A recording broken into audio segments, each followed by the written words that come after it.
আসসালামু আলাইকুম এভরিওয়ান, কি অবস্থা? দেখো তো আমাকে ক্লিয়ার দেখতে পাচ্ছ কিনা, ঠিকঠাক শুনতে পাচ্ছ কিনা, অ্যান্ড সব কিছু পারফেক্ট আছে কিনা। আজকে আমরা আমাদের নতুন ক্যামেরায়, ওকে, ক্যামেরাটা পুরোপুরি সেট করা হয় নাই, একটু হয়তো বা এই জায়গার উপরের জায়গাটা একটু গোল গোল দেখবা, বাট ঠিক হয়ে যাবে। মানে এটা সেট করতে মোটামুটি ঘন্টা দুয়েক লাগে আর কি। তো ওই জন্য আমি পুরোটা শেষ করে আসতে পারিনি। যাক, আচ্ছা, আমাকে ক্লিয়ার দেখা যাচ্ছে? দেখো তো অডিও ভিডিও এভরিথিং ক্লিয়ার আছে কিনা দেখি। চেক দেই। ওকে, ওকে, ওকে, ওকে। সবাই দ্রুত জয়েন করো, দ্রুত জয়েন করো। আচ্ছা, একটু মনে হয় কম লাগছে। আলোর তো কম হওয়ার কথা না। এক সেকেন্ড, একটা সেকেন্ড। আরও একটু ক্লিয়ার হবে। আমার মোটামুটি আরও 2-1 ঘন্টা সময় দেওয়া লাগবে ক্যামেরাটাতে, বুঝছো? আমি চাচ্ছি না আর কি আর টাইম করে ফেলতে। রেডি সবাই তাহলে? দেখি। রেজাল্ট কখন দিবেন? এক্সামের রেজাল্ট হচ্ছে আগামীকাল ইনশাল্লাহ। আগামীকাল সকালবেলা তোমাদেরকে পোস্ট করে দিয়ে দেওয়া হবে রেজাল্টটা, ঠিক আছে? আর আজকে এক্সাম ছিল, তো সেই জন্য আমি নোট কন্টেস্ট নিয়ে বেশি একটা প্যারা দিই নেই। লেকচার 1 থেকে 6, লেকচার 1 থেকে 6-এর যে সরি লেকচার 4 থেকে 6, মানে 4, 5, 6 এই তিনটার উপরেও তিনজনকে গিফট করা হবে টি শার্ট। সো এই তিনটা নোট, এই তিনটা নোটও তোমরা নোট 1, 2, 3 এর মতো শেয়ার করবা। আমি হ্যাশট্যাগটা লিখে দিচ্ছি, যে লেকচার 4 to 6, এটার যেই হ্যাশট্যাগটা হবে সেটা হবে হচ্ছে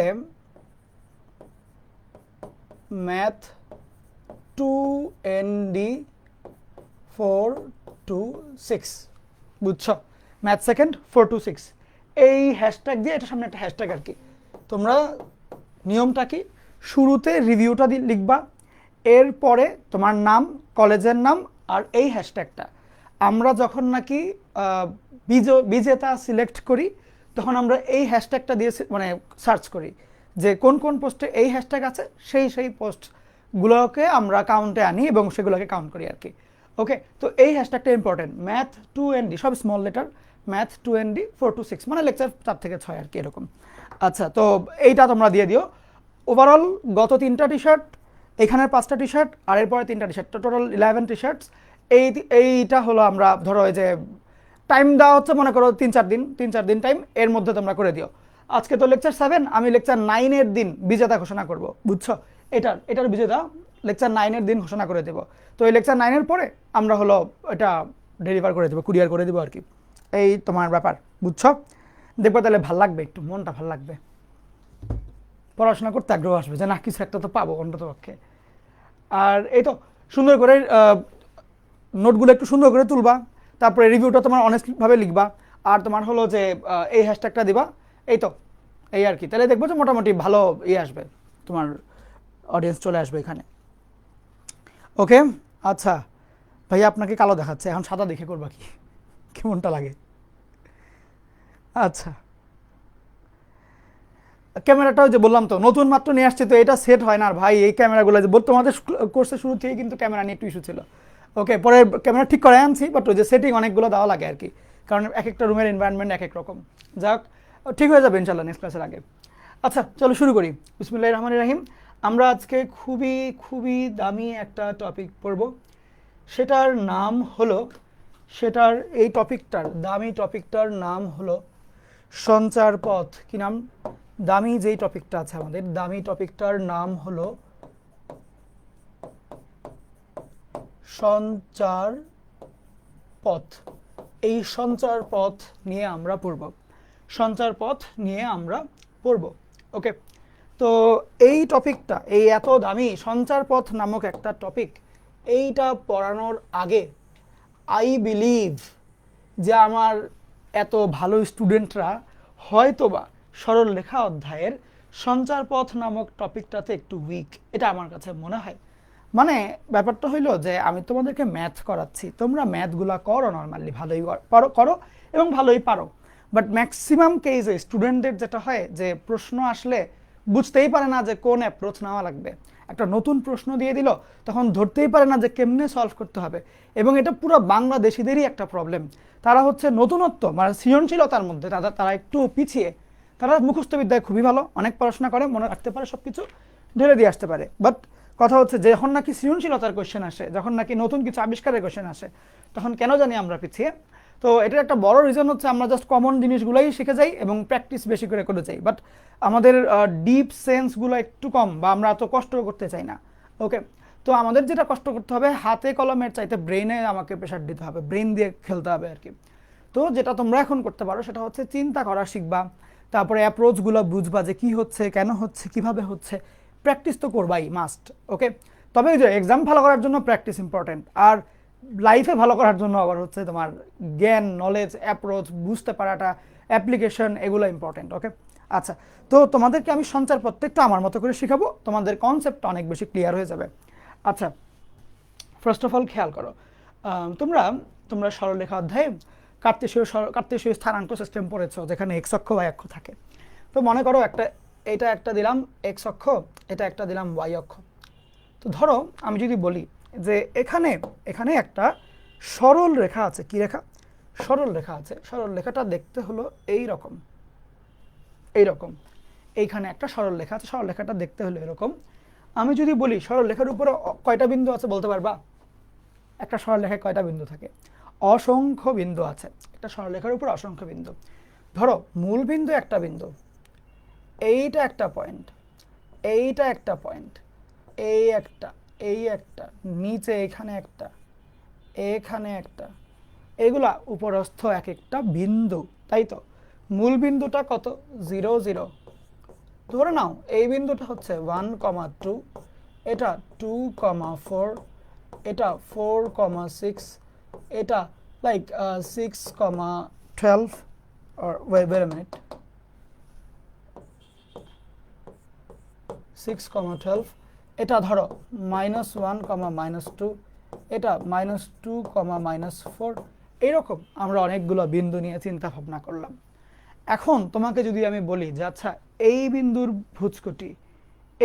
ভুজকটি কোনো কমন সম্পর্ক কি দেখতে পাচ্ছ? খেয়াল করে দেখো তো, এদের যে ভুজকটিগুলোর মধ্যে সম্পর্ক কোনো কি যাচ করা যাচ্ছে, চেক করা যাচ্ছে আদৌ? তো খেয়াল করলে দেখবা, মনে করো আমি যদি বলি যে আচ্ছা এই যে বিন্দুটা, এই একটা বিন্দুর দিকে তাকাও, এই বিন্দুর ভুজ কত? 1, কোটি কত? 2 না? আচ্ছা, যদি বলি সম্পর্ক কিরকম, বলতে পারো ভাই 1-এর চেয়ে 2 1 বেশি, আবার 1-এর চেয়ে 2 ডাবল। দুইটা সম্পর্ক আছে। এই বিন্দুটার ভুজ এবং কোটির মধ্যে 2 রকমের সম্পর্ক চিন্তা করা যায়, যে 1-কে ডাবল করলে 2 আসে। আবার আরেকটা সম্পর্ক চিন্তা করা যায়, 1-এর সাথে আরও 1 যোগ করলে তাইলে 2 আসে। এই 2 রকমের সম্পর্ক চিন্তা করা যায়, ঠিক? আচ্ছা, যদি আমি বলি আচ্ছা এই বিন্দুটার যে ভুজকটি 2 আর 4, এদের মধ্যে কি কি সম্পর্ক তুমি চিন্তা করতে পারো? মানে 2-কে কি করলে 4 হয়, বা 4-কে কি করলে 2 হয়? তুমি এটা এভাবে চিন্তা করতে পারো যে এই 2-এর সাথে আরও 2 যোগ করলে 4 হবে, এই 2-কে 2 দিয়ে গুণ করলে 4 হবে, এই 2-কে স্কোয়ার করলে 4 হবে। তাহলে 3 রকমের সম্পর্ক এখানে আমরা এমনিই দেখতে পাচ্ছি, খালি চোখেই দেখতে পাচ্ছি। এখানে কি কি সম্পর্ক আছে? 4-এর সাথে 4 যোগ করলে 8, 4-কে ডাবল করলে 8, এই দুইটা সম্পর্কই মোটামুটি দেখা যাচ্ছে। এইখানে দেখো তো এইটা আর এটার মধ্যে কি কি সম্পর্ক? 6-এর সাথে 6 যোগ করলে 12, 6-কে ডাবল করলে 12। সিমিলারভাবে এখানেও অনেক তুমি সম্পর্ক পাবা। তাহলে দেখো এই যে বিন্দুগুলো নিয়ে তুমি চিন্তা ভাবনা করলাম, এদের প্রত্যেকটারই ইন্ডিভিজুয়াল কিছু না কিছু সম্পর্ক আছে। ডাবল করলে 1 যোগ করলে, ডাবল করলে 2 যোগ করলে, স্কোয়ার করলে, ডাবল করলে 4 যোগ করলে, ডাবল করলে 6 যোগ করলে, প্রত্যেকেরই নিজস্ব কয়েকটা করে সম্পর্ক আছে। আমি যদি বলি আচ্ছা এদের মধ্যে কমন সম্পর্কটা কি? কমন সম্পর্ক মানে এমন একটা সম্পর্ক আমাকে বলো যেটা এই দুজনের মধ্যেও আছে, এই দুজনের মধ্যেও আছে, এই দুজনের মধ্যেও আছে, এই দুজনের মধ্যেও আছে। যেমন আমি ওর সম্পর্কগুলো বললাম ডাবল করলে হয়, আর হচ্ছে 1 যোগ করলে হয়। ওর সম্পর্ক বললাম ডাবল করলে হয়, 2 যোগ করলে হয়। ওর সম্পর্ক বললাম ডাবল করলে হয়, তারপরে হচ্ছে গিয়ে 4 যোগ করলে হয়। ওর ডাবল করলে 2 যোগ করলে, আবার হচ্ছে গিয়ে স্কোয়ার করলে, হ্যাঁ, ওর ডাবল করলে 6 যোগ করলে। তাহলে সবার মধ্যে কি একটা সম্পর্ক কমন পাচ্ছ না? ডাবল করলে কাকে ডাবল করছো? ভুজকে ডাবল করলে কোটি পাওয়া যাচ্ছে। ভুজকে আমরা নর্মালি কি দিয়ে রিপ্রেজেন্ট করি? এক্স দিয়ে। ভুজকে আমরা নর্মালি এক্স দিয়ে রিপ্রেজেন্ট করি। আর কোটিকে আমরা কি দিয়ে রিপ্রেজেন্ট করি, ওয়াই দিয়ে রিপ্রেজেন্ট করি, তাই তো?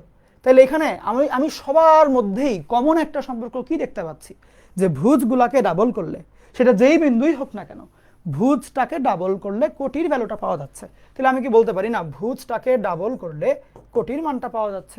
আমি কিন্তু বলতে পারবো। তাহলে এই যে আমি ভুজকে ডাবল করলে কোটির মান পাচ্ছি, ভুজকে ডাবল করলে আমি যে কোটির মান পাচ্ছি, এইটা কি একটা সমীকরণ না? ভাই বুঝলেন কেমন এটা সমীকরণ? এইখানে একটা সমান চিহ্ন আছে, মানে এটা সমীকরণ, সিম্পল কথা। হ্যাঁ, আরো অনেক প্যারামিটার্স থাকা লাগে, চিন্তা করা লাগে, বাট আমরা খালি চোখে বলতে পারি এটা একটা সমীকরণ। ওকে, তাহলে খেয়াল করো এই সমীকরণটা আসলে কি নির্দেশ করছে। এই সমীকরণটা এই সাদা কালারের দাগের উপরে যে কোনো বিন্দুর ভুজ এবং কোটির মধ্যে কমন সম্পর্ক নির্দেশ করছে। মানে এই বিন্দুর যে সম্পর্ক, এই বিন্দুর একই সম্পর্ক, এই বিন্দুর একই সম্পর্ক, মানে গণহারে প্রত্যেকটা বিন্দুর মধ্যে ভুজ ডাবল করলে যে কোটি পাওয়া যায়, এই সম্পর্কটা দেখা যাচ্ছে সবগুলা বিন্দুতে। তাহলে এই দাগটাকে বলবো আমরা সঞ্চার পথ। সঞ্চার পথ মানে বিন্দু যেখান দিয়ে চলাচল করছে। কেমনে? এই রাস্তার উপরে তুমি যেদিকেই তাকাবে সেদিকেই বিন্দু পাইবে, অর্থাৎ এই রাস্তাটা হচ্ছে বিন্দুর রাস্তা বা বিন্দুর চলাচলের পথ বা বিন্দুর সঞ্চার পথ। তাহলে এই সঞ্চার পথে যে অসংখ্য সংখ্যক বিন্দু আছে, প্রত্যেকটা বিন্দুর মধ্যেই এই সম্পর্কটা বিদ্যমান, এবং এই কারণে এই সম্পর্ক বা এই সমীকরণকে এই সঞ্চার পথের সমীকরণ বলা হয়। তাহলে প্রথম ব্যাপার এখানে আমরা দুইটা জিনিস শিখলাম। এক নাম্বারটা হচ্ছে সঞ্চার পথ। সঞ্চার পথ রেফার্স টু একটা জায়গা, একটা রাস্তা যেখানে অনেক অনেক অনেক অনেক বিন্দু টাইট করে আটকানো থাকবে, এই রাস্তাটাকে বলবো আমরা সঞ্চার পথ। এরপরে এই যে সঞ্চার পথের উপরে অনেক অনেক বিন্দু, এই প্রত্যেকটা বিন্দুর নিজস্ব একটা ভুজ একটা কোটি আছে। সব বিন্দুর যদি কমন এখন, এবং ওদের প্রত্যেকেরই কিছু না কিছু সম্পর্ক আছে ভুজকোটির মধ্যে। আমি যদি বলি সমস্ত বিন্দুর যত এক একটার যত রকমের সম্পর্ক আছে, আমি কমন সম্পর্কটা চাচ্ছি, সেই ক্ষেত্রে একটা সম্পর্ক তুমি পাবা। যেমন এইখানে যত বিন্দুই তুমি তাকাবা, ভুজগুলাকে ডাবল করলে কোটি পাওয়া যায়, এটা কমন সম্পর্ক সবারই আছে। এই কমন সম্পর্কটাকে সমীকরণের মধ্যে আনলে সেই সমীকরণটাকে বলা হবে এই সঞ্চার পথের সমীকরণ। তাহলে প্রথম ব্যাপার, বিন্দু যেখানে থাকে, বিন্দু যে রাস্তা দিয়ে চলাচল করছে সঞ্চার পথ, ওই রাস্তার মধ্যে যত রকমের বিন্দু আছে সবার কমন সম্পর্ক, সবার ভুজ এবং কোটির কমন সম্পর্ক হচ্ছে সঞ্চার পথের সমীকরণ। একটু ক্লিয়ার? কারো কোনো কোয়েশ্চেন থাকলে আমাকে বলো, 30 সেকেন্ডস। আগে কনসেপ্ট ক্লিয়ার করো, কনসেপ্টটা আমার আগে দরকার। ভালো স্টুডেন্ট তোমার আমি বানাইতে পারো প্র্যাকটিস করায়, বাট ভালো ইঞ্জিনিয়ার বানাইতে চাইলে, ফিউচারে তোমাকে যে ভালো কিছু করাইতে চাইলে আমাকে কিছু জিনিস শিখাইতে হবে। এখন আগে বলো ক্লিয়ার কি না? ওকে ভাইয়া, আমার মেসেজ সিন করেননি পেজে? ওই যে যখন আমরা টি শার্টগুলো পাঠাবো তখন আমরা প্রত্যেকের নাম একজন একজন করে সার্চ দিব, এবং ওদের তোমার delivery address, phone number, T shirt size, এগুলো একটা একটা করে খুঁজবো। ওকে, সারাদিন রাত দেখে তো লাভ নাই আসলে। কমেন্ট করো, কমেন্ট, যদিও টাইম শেষ, বাট তারপরেও কমেন্ট করো। ও ক্লিয়ার, ওকে, ভেরি গুড।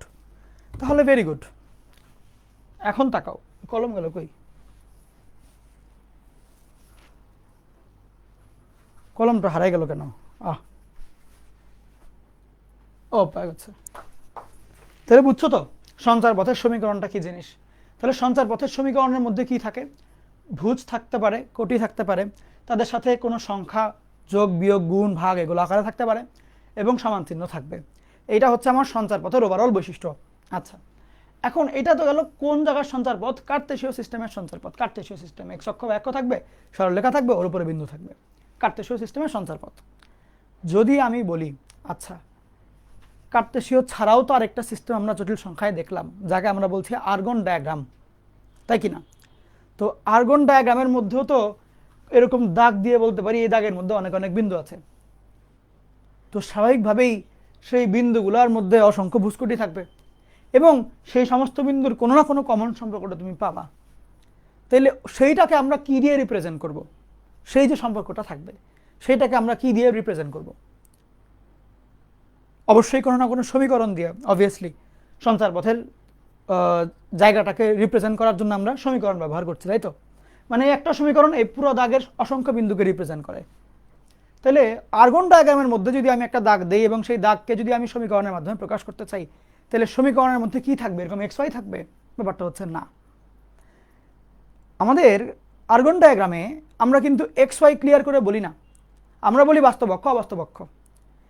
সেখানে হ্যাঁ এক্স ওয়াই থাকে, বাট আমরা আসলে যেহেতু জটিল সংখ্যা নিয়ে পড়ছি, আমরা এক্স ওয়াই এর বদলে জেড দিয়ে প্রকাশ করব। আমরা এক্স ওয়াই এগুলো না দিয়ে আর্গন ডায়াগ্রামের যে সমীকরণগুলো সেগুলোকে জেড দিয়ে প্রকাশ করবো। অর্থাৎ সমীকরণের মধ্যে এক্স ওয়াই দেখা যাবে না, সমীকরণের মধ্যে দেখা যাবে হচ্ছে শুধুমাত্র জেড কে দেখা যাবে, বিকজ এক্স ওয়াই জেড একই জিনিস। কেমনে? কারণ তুমি জানো যে জেড মানেই হলো এক্স প্লাস আই ওয়াই। তার মানে তুমি চাইলেই কিন্তু এক্স ওয়াই এর বদলে জেড দিয়ে রিপ্রেজেন্ট করতে পারো। আমি তোমাকে দেখাই দিব সিস্টেম, বাট জিনিসটাকে বুঝো। তার মানে আর্গন ডায়াগ্রামের যে সমীকরণগুলো সেসব সমীকরণে তুমি এক্স ওয়াই দেখবা না, বরঞ্চ তুমি জেড দেখবা, বিকজ জেড মানেই তো ভিতরে এক্স ওয়াই আছে। কনসেপ্ট কি এটুকু ক্লিয়ার? এখন তাহলে আসো, এখন এইবার একটা গুরুত্বপূর্ণ জিনিস তুমি চিন্তা করো। কি জিনিসটা? জিনিসটা হলো এরকম যে ধরো আমি যদি তোমাকে এই কোয়েশ্চেনটা দেই, বা আচ্ছা এই কোয়েশ্চেনটা দিলাম মনে করো, দিয়ে বললাম দেখো আমার কাছে একটা সংখ্যা, জটিল সংখ্যা আছে, নাম হচ্ছে পি, সেটার ভিতরে আছে এক্স প্লাস আই ওয়াই। তার মানে পি আমরা এক্স ওয়াইকে পি এর মাধ্যমে রিপ্রেজেন্ট করতে পারবো, তাই তো? কারণ এক্স ওয়াই পি এরই একটা অংশ, মানে রিলেটেড আর কি। সেখান থেকে বললো যে এই জিনিসটা দেওয়া হইলো, দেখে বলো তো সমান চিহ্ন আছে কিনা? আছে। তাইলে কি এটা একটা সমীকরণ না? অবশ্যই সমীকরণ। এই সমীকরণটার মধ্যে কে আছে? পি আছে। পি কি মিন করে? পি মিন করে এক্স প্লাস আই ওয়াই, অর্থাৎ পি এর ভিতরে এক্স এবং ওয়াই থাকবে। যেহেতু পি এর মধ্যে এক্স এবং ওয়াই আছে, তুমি যদি পি এর এই যে এক্স ওয়াইকে এইখানে বসায় দাও, তাহলেই কিন্তু এই সমীকরণটার মধ্যে এক্স ওয়াই চলে আসবে, এবং সেখান থেকে তুমি একটা কার্টেসীয় ভার্সন পাবা এই সমীকরণের। অর্থাৎ এই যে সমীকরণটা তুমি দেখতে পাচ্ছ, এইটা হচ্ছে আর্গন সিস্টেমের, মানে আর্গন ভার্সন, জটিল সংখ্যার ভার্সন। তুমি যদি এই পিটার বদলে এক্স প্লাস আই ওয়াই লিখো এবং বাদ বাকি যা কিছু আছে হুবহু বসায়া দাও, সেই ক্ষেত্রে এইটা আসলে কার্টেসীয়র দিকে তুমি আগাইলা। এখন কার্টেসীয় সমীকরণের মধ্যে আমরা আই পাই না, প্রথমত মডুলাস পাই না, এগুলো পাই না, তাহলে আমাকে এগুলো সরায় ফেলতে হবে। কেমনে সরাবো? এই মডুলাসটা আমাকে, মানে মডুলাসটা এই চিহ্নটা সরাইতে হবে, বা মডুলাস অ্যাপ্লাই করতে হবে। তাহলে অ্যাপ্লাই কেমনে করে? আমি এইখানে দেখতে পাচ্ছি একটা মডুলাসের মধ্যে একটা কিছু দেওয়া, যেখানে একটা জটিল সংখ্যাই বুঝতে পারছি, জটিল সংখ্যাটার বাস্তব অংশ দুইটা এক্স এবং 2, এবং অবাস্তব অংশ একটা আই ইন্টু ওয়াই। এই জিনিসটা যদি গুছায় লিখি, এইটাকে যদি মডুলাস অ্যাপ্লাই আমি করতে চাই, সেই ক্ষেত্রে দেখো এই যে বাস্তব স্কয়ার প্লাস অবাস্তব স্কয়ার এর রুট ইকুয়াল টু 3, এইটা হবে কিনা বলো? যদি এটা হয় এবং দেখতে পাচ্ছ একটা রুট আছে, রুটটাকে যদি সরায় ফেলো, তাহলে কি দেখতে এমন হবে না? X plus 2 whole square plus y square equal to 3 square. এই সমীকরণটা কি তুমি চিনতে পারছো? দেখো তো, এইটা অবশ্যই একটা কার্টেসীয় সমীকরণ, এবং এইটা কার সমীকরণ? বৃত্তের সমীকরণ। এটা বৃত্তের সমীকরণ, এটা বৃত্তের সমীকরণ। তাহলে তুমি লক্ষ্য করো যে তোমার কাছে ওরা একটা সমান চিহ্ন বলা রাশি দিয়েছিল, আমি বলছিলাম সমান চিহ্ন আছে মানে এই সমীকরণ, কিন্তু এই সমীকরণটার ভিতরে একটা জটিল সংখ্যা আছে। সবসময় মাথায় রাখবে, এটা ঢাকা ভার্সিটির সাস্ট এগুলোর ভর্তি পরীক্ষায় আসে, যে Cartesian system is only for বাস্তব সংখ্যা. You cannot use any kind of imaginary or complex numbers into a Cartesian plane. তো সেই ক্ষেত্রে তুমি কোনোভাবেই কার্টেসীয়র মধ্যে জটিল সংখ্যা রাখতে পারবে না, আই সরিয়ে ফেলতে হবে। তাহলে তুমি দেখতে পাচ্ছ এই সমীকরণটার ভিতরে পি নামক একটা অজানা জিনিস আছে, যেই অজানা জিনিসের পরিচয় হচ্ছে ও একটা জটিল সংখ্যা। So if you replace this P with x plus I y, তুমি এখানেও একটা জটিল সংখ্যা পাচ্ছই, এবং তুমি যদি কোনো কারণে কোনোভাবে এই আইটাকে সরাইতে পারো, তাইলে তোমার জিনিসটা কার্টেসীয় সিস্টেমে আসবে। আই সরানোর উপায় হচ্ছে মডুলাসটা অ্যাপ্লাই করে দাও। To apply this modulus sign, আমাদের বাস্তব অংশ অবাস্তব অংশটা আলাদা করতে হবে, অন্ততপক্ষে মনে মনে হলেও। সেক্ষেত্রে যেহেতু আমি আলাদা করলাম, আলাদা করার পরে আমি মডুলাসটা অ্যাপ্লাই করলাম, আমাদের মেইন রুলটা অ্যাপ্লাই করলাম, করার পরে যখন হোল স্কয়ার করবো, আমি আমাদের একটা বাস্তব কার্টেসীয় সমীকরণ পাচ্ছি, যেটা দেখতে অবশ্যই বৃত্তের সমীকরণের মতো। বৃত্তের কোন সমীকরণটার মতো আমি একটু মনে করিয়ে দিই তোমাকে। X minus h whole square plus y minus k whole square equal to r square. এটা একটা বৃত্ত, এটার কেন্দ্র হচ্ছে এইচ কমা কে, এটার ব্যাসার্ধ হচ্ছে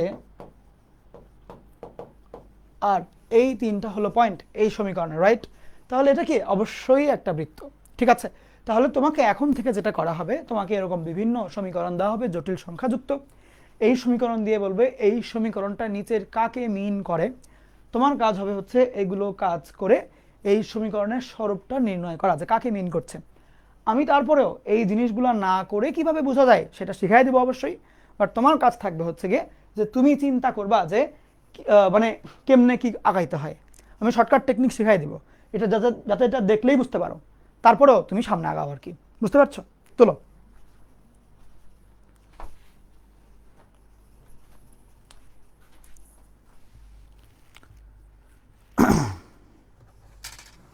ভাইয়া আমি এক্সাম দিতে পারলাম না, তারাবি শেষ হয়েছে হচ্ছে 10টা 30-এ। খেয়াল করো আমাদের এখানে আমরা দুই রকমের সময় রেখেছি, একটা হচ্ছে ইফতারের পরে, একটা হচ্ছে তারাবির পরে। আমি চেয়েছি যেহেতু আমার ক্লাসটা 10:30টার দিকে শুরু, যদিও হ্যাঁ ক্যামেরা আজকে নতুন ক্যামেরা নিয়ে আসছে, একটু দেরি হয়েছে, বাট তারপর ক্লাসটা 10:30টার দিকে শুরু। তো সেক্ষেত্রে আমার ইচ্ছা ছিল যে আমি মাগরিবের আগেই, মানে মাগরিবের পরপর, মাগরিবের পরপর 7টা বা 7:30 এরকম টাইমে এক্সামটা নিব। ম্যাক্সিমামই তোমরা 7:30টায় ভোটটা দিয়েছো, আচ্ছা। তো সেক্ষেত্রে 7:30টায় যেহেতু ভোট দিয়েছো, 7:30টায় আমি এক্সাম শুরু করলাম। আমার ম্যানেজার সাহেব বললো যে ওদের এলাকার মসজিদে 8:45টায় আজান, এটা আমাকে জানানো হয়েছে 7:15টায়। সো আমি জানতাম না, আমাদের এখানে 8:30টায় শুরু হয় বা 8:15টার দিকে শুরু হয় আর কি। সো আমি চিন্তা করেছি 7:30টা থেকে 8টার মধ্যে এক্সাম দিবা, 8:30টায় নামাজে যা চলে যাবা, ইজি। তো ওই জন্য পরে বললাম যে ঠিক আছে, আমি নর্মালি আধা ঘন্টায় টাইম রাখতাম, টাইম গ্যাপটা, বাট পরে আমি এটা 10:30টা পর্যন্ত করলাম, যে যাদের মসজিদে আগে আগে নামাজ শুরু, অর্থাৎ 8:45টায় বা 7:30টায় এরকম টাইমে যারা, যাদের যেসব মসজিদে নামাজ শুরু, তাদের মসজিদে অবশ্যই 9:30টার মধ্যে নামাজ শেষ হয়ে যাবে, তাহলে তারা নামাজের পরে পরীক্ষাটা দেবে। যাদের মসজিদে নাকি 8:15 8:30টায় নামাজটা শুরু, অবশ্যই তাদের হয়তো 10টা 10:15 বাজবে, 10:30 বাজবে, তখন তারা আগে আগে পরীক্ষাটা দিয়ে ফেলবে। এই আর কি, দুইজনের জন্যই যাতে সুবিধা হয় এটা। এখন তোমরা অনেকে আছো যে আচ্ছা নামাজ শুরু দেরিতে, বাট পড়াই শেষ হয় নাই বা পড়া পড়েই নাই, তো তারা হচ্ছে যাচ্ছে যে পরে পরীক্ষা দেবো, এটা তো আর, তাই না? এই আর কি।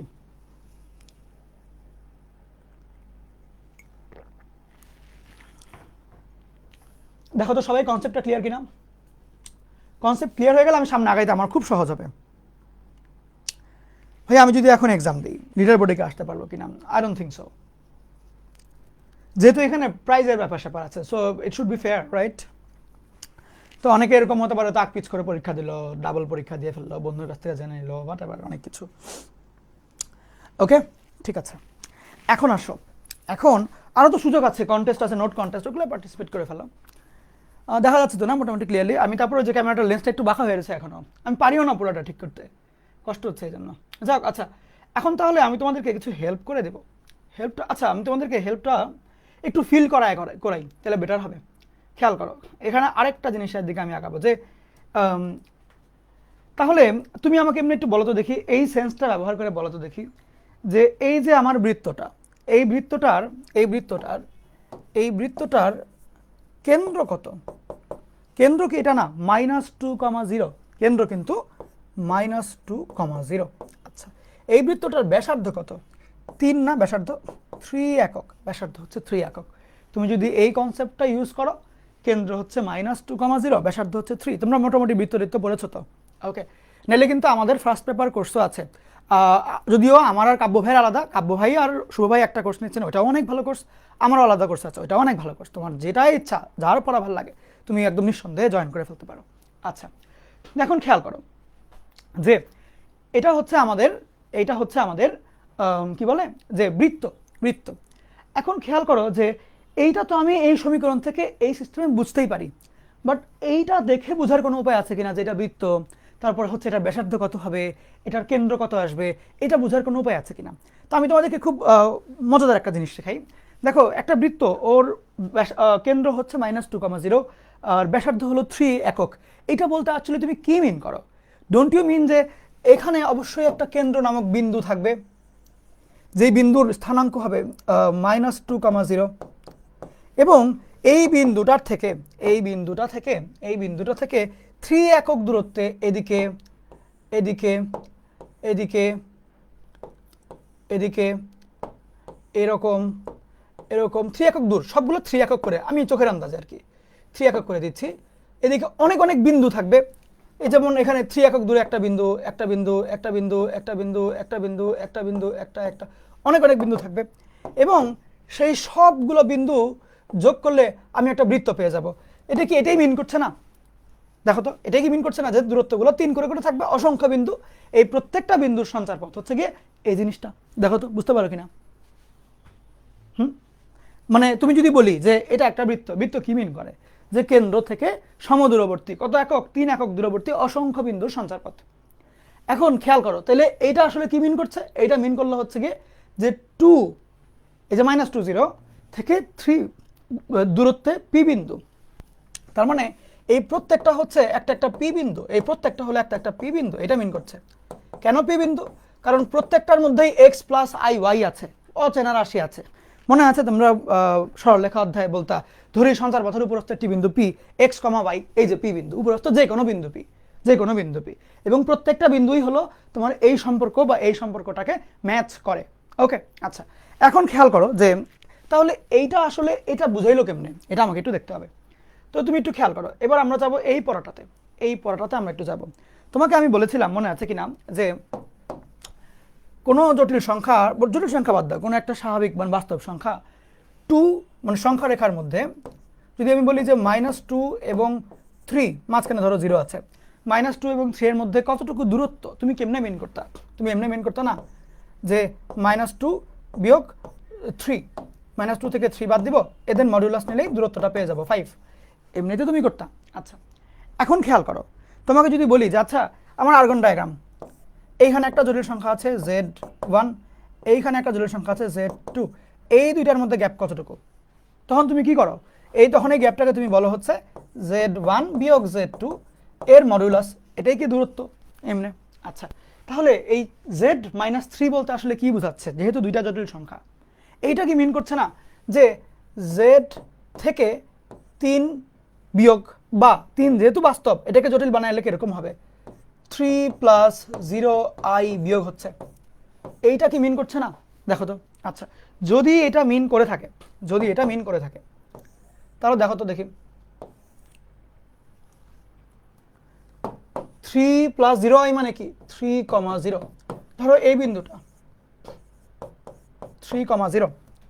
এখন খেয়াল করো, এই বিন্দুটা এই বিন্দুর থেকে জেড এর দূরত্ব কত, এইটা কি কোয়েশ্চেন? যদি আমি বলি এই দূরত্বটার ভ্যালু হলো, মনে করো বললাম দূরত্বটার ভ্যালু হলো 5, এটা কি মিন করবে?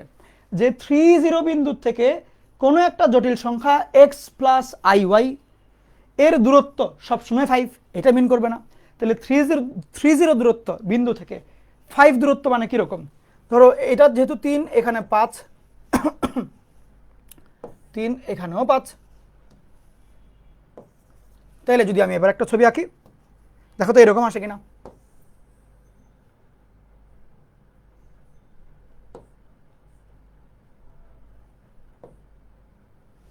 এরকম একটা বৃত্ত আসে না?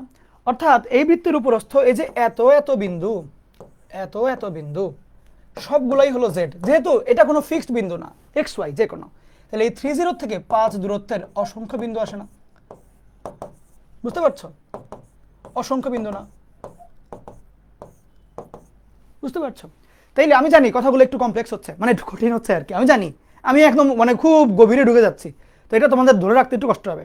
এখন তোমাকে একদম ক্লিয়ার করে দিই পুরো ব্যাপারটা ক্লিয়ার করে দিই। তোমার কাছে মনোযোগ দাও, সব ক্লিয়ার হয়ে যাবে। আমি জানি তোমার একটু কষ্ট হচ্ছে, আই নো, সব ক্লিয়ার হয়ে যাবে। এখন একটু মনোযোগ দাও। তোমার কাছে দুইটা জটিল সংখ্যা আছে, এদের দূরত্ব হচ্ছে এক জটিল সংখ্যা থেকে আরেক জটিল সংখ্যা বিয়োগ করে মডুলাস। Z-3 অবশ্যই দুইটা জটিল সংখ্যার বিয়োগফল। আমি Z-কে Z-3 আমি লিখতে পারি 3 + 0i, চাইলে আমি Z-কেও লিখতে পারি এরকম যে x + iy, চাইলে আমি Z-কেও লিখতে পারি x + iy। তাহলে এইটা কি মিন করছে? 3,0 হতে xy বিন্দুর দূরত্ব মিন করছে কিনা? দূরত্বটা কত? 5। এটা কি বোঝাচ্ছে আসলে? যে 30 বিন্দু থেকে একটা সঞ্চারপথের উপরস্থ যে কোনো বিন্দুর দূরত্ব 5। এটা কি আসলে বৃত্তকে মিন করে না? বৃত্তের সংজ্ঞা আসলে কি? বৃত্তের সংজ্ঞা হচ্ছে কেন্দ্র হতে সমদূরবর্তী অসংখ্য বিন্দুর সংমিশ্রণটাই হলো বৃত্ত, তাই তো? তাইলে এই যে এটা হলো কেন্দ্র, ফিক্সড পয়েন্ট, এটা হলো তোমার আনফিক্সড বা মানে মুভ করছে এরকম একটা পয়েন্ট। তাহলে ফিক্সড বিন্দু মানে কি? কেন্দ্র, ফিক্সড বিন্দু, সেখান থেকে 5 একক দূরবর্তী অসংখ্য বিন্দু, এক্স ওয়াই যেহেতু অসংখ্য বিন্দু, কেন্দ্র 30 থেকে 5 একক দূরবর্তী অসংখ্য বিন্দু, তাহলে এটা কি বৃত্ত আসে না? সেই কারণে এইটা একটা বৃত্তকে মিন করে। অথবা অথবা তোমার জেড মাইনাস যে কোনো সংখ্যা, যে কোনো সংখ্যা, লাইক জেড মাইনাস ধরো যে কোনো নির্দিষ্ট পয়েন্ট, সেটা হইতে পারে এ, এটার মডুলাস ইকুয়াল টু আর, এটা একটা বৃত্ত। জেড মাইনাস ধরো বি আই, এটার মডুলাস ইকুয়াল টু আর, এটা একটা বৃত্ত। মানে অথবা ধরো z minus a plus I b, এটা, এই প্রত্যেকটাই এক একটা বৃত্ত। কেন? এই এই সমীকরণটা মিন করছে এ কমা বি বিন্দু হতে আর একক দূরবর্তী অসংখ্য বিন্দুর সংমিশ্রণ। তাহলে বলো এই বৃত্তর কেন্দ্র কত? এ কমা বি। এই বৃত্তর ব্যাসার্ধ কত? আর। তাহলে ওভারঅল মিলাইলে একটা বৃত্ত হবে। এই বৃত্তটা কি মিন করছে? এরকম না? তাহলে 0i হবে। তাহলে এটা কি মিন করছে? এ কমা 0 বিন্দু হতে আর একক দূরবর্তী অসংখ্য বিন্দুর সংমিশ্রণ, এটা আরেকটা বৃত্ত। ঠিক এইটা কি মিন করছে? দেখো এখানে বাস্তব অংশটা নাই, তাহলে এইটা 0 আর এটা হলো বি। তাহলে এখানে কি মিন করছে? 0 কমা বি বিন্দু হতে আর একক দূরবর্তী অসংখ্য বিন্দুর দূরত্ব আর, মানে অসংখ্য বিন্দুর সমষ্টি। তাহলে এই তিনটাই কি বৃত্তকে মিন করছে না? দেখো তো বুঝতে পারছো কিনা, ধরতে পারছো কিনা জিনিসটা। আমি আরো একবার বলি, দুইটা জটিল সংখ্যার বিয়োগ ফলের মডুলাস মানে দূরত্ব। এইখানে বলে দিচ্ছে জেড একটা বিন্দু এক্স প্লাস আই ওয়াই আর এ প্লাস আই বি এটা আরেকটা বিন্দু, মানে এটা হচ্ছে এক্স কমা ওয়াই বিন্দু, এটা হচ্ছে ফিক্সড একটা বিন্দু লাইক 2,3 এরকম। তাহলে যদি বলি যে নির্দিষ্ট বিন্দু হতে আর একক মানে 5 একক দূরবর্তী অসংখ্য বিন্দু, তাহলে এটা কি একটা বৃত্ত না? নির্দিষ্ট বিন্দু থেকে সমদূরবর্তী অসংখ্য বিন্দু, তাহলে এই যে এই কারণে এটা একটা বৃত্ত। এটা এটার কেন্দ্র কত? এ কমা 0, এটার কেন্দ্র কত? 0 কমা বি। বুঝছো? এই হলো প্যাটার্ন, এগুলো সবগুলাই বৃত্ত। দেখো তো জিনিসটা ভিজুয়ালাইজ করতে পারছো কিনা যে এগুলা কেন বৃত্ত, বুঝতে পারছো কিনা দেখো তো দ্রুত। আমি চাচ্ছি না তোমরা খালি মুখস্থ করো, এগুলো ভিতরে ঢুকো আর কি, জিনিসটার ভিতরে ঢোকা দরকার। ওকে, ক্লিয়ার?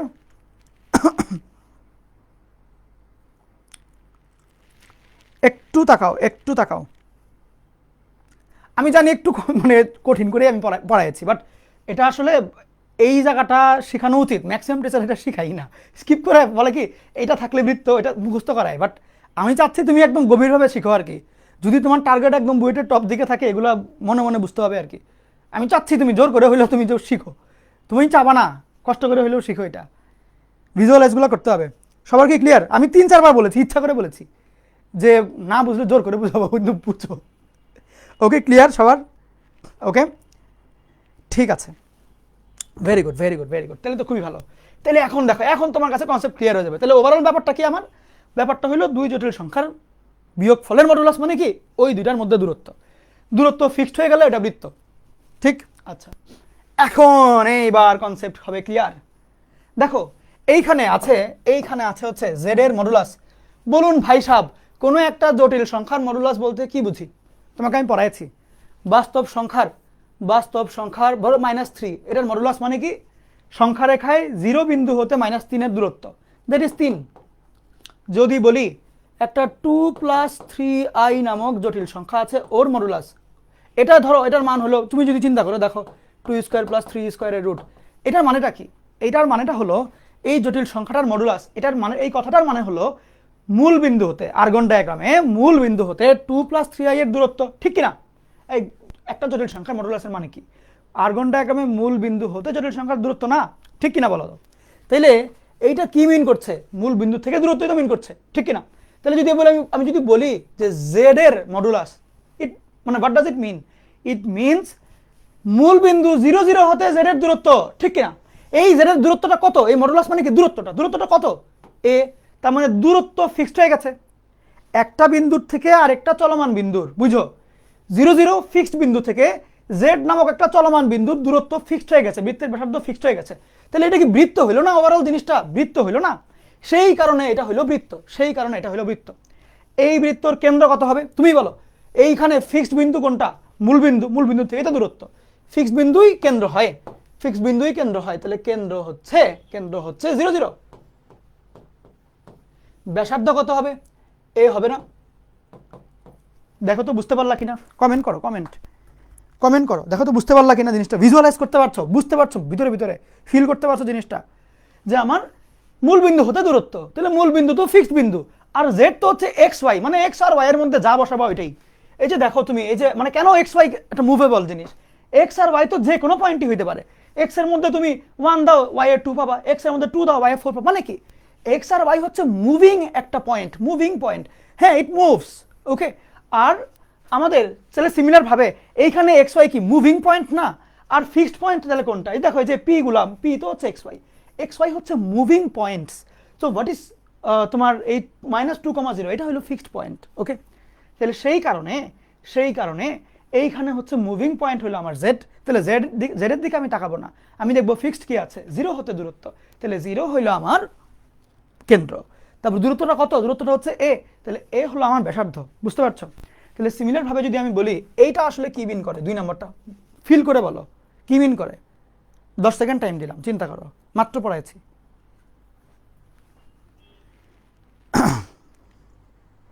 আমি কি ফাস্ট যাচ্ছি, স্লো যাচ্ছি না? কি মিন করে বলো তো? এটা কি এটা মিন করছে না এ নামক বিন্দু হতে জেড এর দূরত্ব?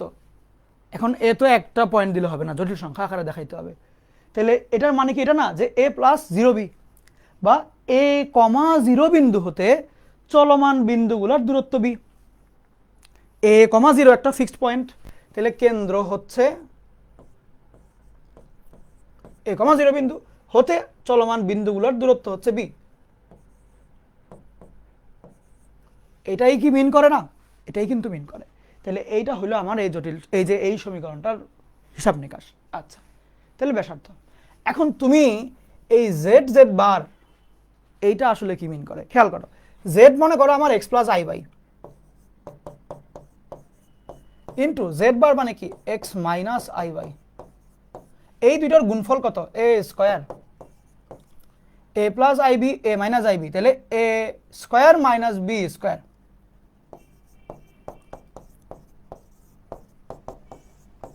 আই স্কোয়ারের মান -1, সেই মাইনাস এই মাইনাসে প্লাস, তাইলে এটা কি একটা বৃত্ত হইল না? এই বৃত্তটার কেন্দ্র কত? 0, 0 না? ব্যাসার্ধ কত? এ না? বুঝতে পারছো? এই জিনিস আর এই জিনিস যে একই জিনিস, বুঝতে পারছো? এই জিনিস আর এই জিনিস যে একই জিনিস।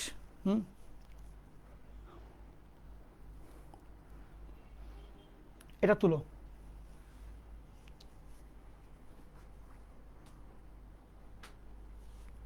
খুবই দামি এগুলো ভাই, রেগুলার 4 নম্বরের প্রশ্ন দেয়, যে প্রমাণগুলো দেখাচ্ছি 4 নম্বরে দেয়, 4 নম্বর, বড় বড় অঙ্কে, ইঞ্জিনিয়ারিং ভর্তি পরীক্ষায় রুয়েটে কুয়েটে সমানে আসে, এইচএসসিতে সমানে আসে, এটা খুবই দামি টপিক, খুবই দামি, বুঝতে পারছো না? একটা পরীক্ষা নিয়ে নতুন নতুন সেগমেন্ট শুরু করলাম, ওকে। এই তো বুঝতে পারছো। এখন তাহলে লেখা শেষ, ওকে, এটা এটা গেল, তাহলে আমাদের প্রথম 3টা শেষ। এরপরে আসো, বলো তো দেখি এটা কি মিন করছে। a0 বিন্দুর থেকে চলমান বিন্দু জেড এর দূরত্ব যা b0 বিন্দুর থেকে চলমান বিন্দু জেড এর দূরত্ব তা, যেহেতু দুইটা দূরত্ব ইকুয়াল, তার মানে কি a0 বিন্দুর থেকে জেড এর যা দূরত্ব b0 বিন্দুর থেকেও জেড এর তাহাই দূরত্ব। আচ্ছা, এটা আসলে কি মিন হবে? এটা তো বুঝলাম না।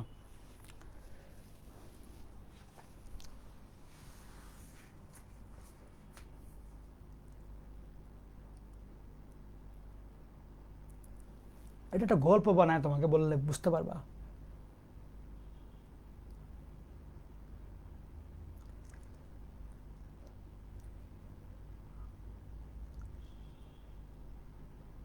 কি গল্প বলবো?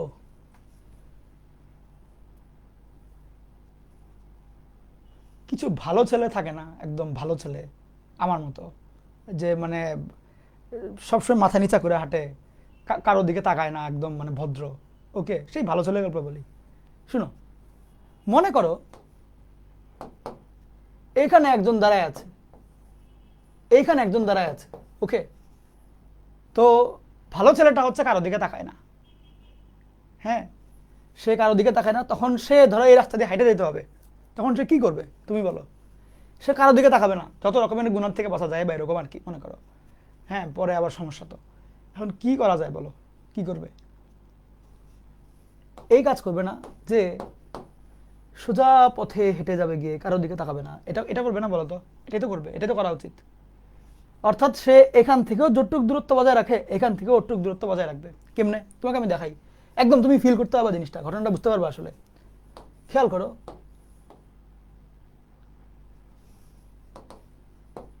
মনে করো এই যে এটা একটা পয়েন্ট, এটা একটা পয়েন্ট, খুব মনোযোগ দিয়ে খেয়াল করবা, খুবই মনোযোগ দিয়ে খেয়াল করবা। ওকে, দেখো তো দেখি ভাই, এখান থেকে এটার যা দূরত্ব তোমার চোখের আন্দাজ কি বলে? এখান থেকে এটার দূরত্ব একই, তাই তো? এবার এই পয়েন্টটা দেখো, এই পয়েন্টটা দিকে দেখো, এই পয়েন্টটা থেকে এটার যা দূরত্ব তোমার চোখের আন্দাজে বলো, এই পয়েন্ট থেকে এটার দূরত্ব কি একই না? এবারে এই পয়েন্টটার দিকে দেখো, এই পয়েন্ট এটার থেকে এটার যা দূরত্ব, এটার থেকে এটার দূরত্ব কি একই না? তাহলে আরেকটা পয়েন্ট, এই পয়েন্টটা না, এই পয়েন্ট, হ্যাঁ, এটার থেকে এটার যা দূরত্ব, এটার থেকে এটার দূরত্ব কি একই না? এই পয়েন্ট দেখো, এটার থেকে এটার যা, এটার থেকে এটার দূরত্ব কি একই না?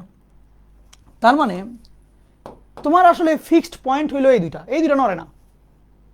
বাট ছেলেটা যে রাস্তা দিয়ে হাইটা যাবে, সেই রাস্তায় ছেলেটা যেই পয়েন্টেই থাকুক না কেন, সে সবসময় সমান দূরত্ব বজায় রাখে, সমান দূরত্ব বজায় রাখে, সমান দূরত্ব, ঠিক কিনা? এই যে আমার লেখাটা, এটা আসলে এটাই মিন করছে যে মাইনাস চিন্তা করতে হবে। তো মাইনাস a,0 বিন্দু হতে একটা বিন্দুর যা দূরত্ব, মাইনাস b,0 বিন্দু হতে ওই বিন্দুটার দূরত্ব একই। মাইনাস a0 থেকে এই পয়েন্টের যা ডিস্টেন্স, মাইনাস b0 থেকে এই পয়েন্টের ডিস্টেন্স একই। সেম ভাবে মাইনাস a0 থেকে এই পয়েন্টের যা ডিস্টেন্স, মাইনাস b0 থেকে এই পয়েন্টের ডিস্টেন্স একই।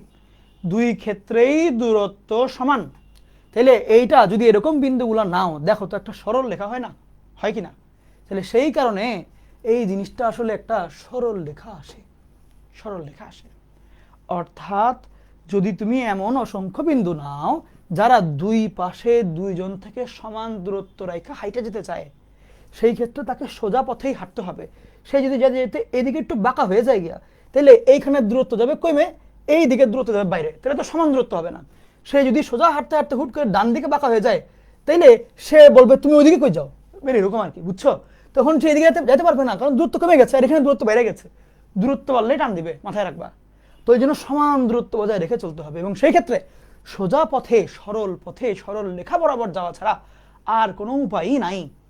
সেই কারণে এটা হইলো সরল রেখা। দেখো তো কনসেপ্ট ক্লিয়ার কিনা, ফিল করতে পারছো ঘটনাটা? ভিজুয়ালাইজ করো, ভিজুয়ালাইজ, বুঝতে পারছো? পরীক্ষা তো আসে। ক্লিয়ার ভাইয়া? চার্ট তুলতে হবে, আরে অবশ্যই। ক্লিয়ার কিনা দেখো, ঠিক আছে? আরেকবার জেড নাম্বার, জেড মানে হইল 0,0 বিন্দু হতে জটিল সংখ্যার দূরত্ব এ। তাহলে এটা একটা বৃত্ত না, ফিক্সড পয়েন্ট থেকে অসংখ্য বিন্দুর দূরত্ব ব্যাসার্ধের সমান, বৃত্ত তো এই আর কি। এটা কনসেপ্টটা ক্লিয়ার? এটা আচ্ছা, এটা তো বুঝছো, সরল রেখা। তাহলে আমাদের এই চারটা শেষ। এখন এইটার দিকে তাকাও, এইখানে হচ্ছে গন্ডগোলটা। যদি এমন হয় b0 থেকে z এর a গুণের দূরত্ব আর মাইনাস d0 থেকে z এর c গুণের দূরত্ব, তার মানে কি দুই ক্ষেত্রে দুই রকমের, বুঝছো? এটা কিন্তু সবকিছু ফ্রেশ z ছিল, মানে উভয়ের পাওয়ার 1 করে করে, কিন্তু এইখানে এই z এর পাওয়ার a, এই z এর পাওয়ার b। যদি এমন হয় তাহলে গোল হয়ে যাবে, তাইলে গোল হয়, বুঝছো? সেই ক্ষেত্রে এটাকে আমরা বৃত্ত বলবো। সেই ক্ষেত্রে এটাকে এমনি দেখাইলে হবে না, বাট তুমি ফিল করতে হবে কনসেপ্টটা, যে বি এর জন্য জেড যতটুক পাওয়ারফুল ফিল করে, ডি এর জন্য জেড ডিফারেন্টভাবে পাওয়ারফুল ফিল করে। মনে করো এটা বি, এটা ডি, জাস্ট সাপোজ। তাহলে এই এ ধরো, মনে করো, আচ্ছা এমনি চিন্তা করো, এটা এ, এটা বি। ধরো এ যদি ওকে বেশি আকর্ষণ করে আর ডি যদি বা বি যদি ওকে কম আকর্ষণ করে, তাহলে কি এই পথটা এরকম হয়ে যাবে না? কারণ যেহেতু ও আকর্ষণ বেশি করছে, ছোট হয়ে যাবে, এদিকে বড় হয়ে যাবে না? তাহলে যদি ছোট হয়ে যায় তাহলে গোল হয়ে গেল না? গোল হয়ে কি বৃত্ত হবে না? বুঝতে পারছো? অর্থাৎ এটা ডিপেন্ড করবে হচ্ছে গিয়ে কে বড় ওটার উপরে, কে বড় ওটার উপরে। তো এখানে এই দুইটা ভ্যালুর উপর ডিপেন্ড করবে। যদি এরকম হয় যে জেড এর সহগ দ্বয় ভিন্ন, সেই ক্ষেত্রে সঞ্চার পথটা যে কোনো একদিকে বাঁকা হয়ে যাবে, তখন আর সোজা পথে চলবে না। মনে করো দুইজনকে সমানভাবে পাত্তা দিচ্ছে না, সেই ক্ষেত্রে সোজা পথে হাঁটবে। কিন্তু যদি যে কোনো একজনের বেশি পাত্তা দেয় তাহলে তো হাঁটতে হাঁটতে একটু ওদিকে যাবে গিয়ে, তো সেই ক্ষেত্রে গোল হয়ে গেল না, তো তখন বৃত্ত হইলো আর কি। দেখো তো এমনি চিন্তা করতে পারবা, বুঝতে পারবা তাহলে আর কি। ওকে, এটা হলো বৃত্ত। তাহলে এখন তুমি যদি, তোমাকে যদি আমি বলি, আমি মনে করো বললাম এইখানে 3z, এইখানেও 3z, তাহলে বলো তো সরল রেখা হবে না বৃত্ত হবে? দুইজনকেই মানে এ কেও 3 পাত্তা দিল, বি কেও 3 পাত্তা দিল, তাহলে কি সোজা পথে যাবে যেহেতু সমান গুরুত্ব। যদি এরকম হয় এইখানে 2z, এইখানে 3z, তাহলে বি কে বেশি পাত্তা দিল, তাহলে বি এর দিকে বেশি ঘুরে যাবে, গোল হয়ে গেল। বুঝতে পারছো? বৃত্ত। অর্থাৎ যদি জেড গুলার সহগ ডিফারেন্ট হয় তাহলে বৃত্ত, সহগ যদি সেম হয়, এখানে মানে ওর এখানে সেম হতে হবে, 1 থাকতেই হবে তা না, 2ও থাকতে পারে, দুইটা 2 দুইটা 3, বাট সেম থাকতে হবে, তাহলে সরল রেখা। ডিফারেন্ট হয়ে গেলে বৃত্ত। ওকে, এটা হলো তাহলে বৃত্তের খেলা। আচ্ছা, এই দুইটা উপবৃত্ত আর অধিবৃত্ত তোমরা এখন বুঝতে পারবে না, তোমরা যখন কনিক অধ্যায়টা পড়বো তখন ক্লিয়ার হয়ে যাবে। বাট যদিও আমি এটা রিলেটেড ম্যাথগুলো করাই দিব, বাট কিছু জিনিস এইভাবে ভিজুয়ালাইজ করতে একটু কষ্ট হবে এখন, বাট সামনে কনিক পড়ার পরে তোমাদের আরাম লাগবে আর কি, ইনশাল্লাহ। সো এইবার যা কিছু আছে তুলে ফেলো, যা কিছু আছে তুলে ফেলো। একজন যারা জিজ্ঞেস করেছো ভাই পুরো চার্ট তুলবো কিনা, আমার স্লাইডে যা লেখা থাকবে সব কিছু তো তুলতেই হবে। আমার স্লাইডে যেগুলো লেখা থাকবে না কিন্তু আমি বলবো, মুখ দিয়ে বলবো, সেইগুলোও তুলতে হবে।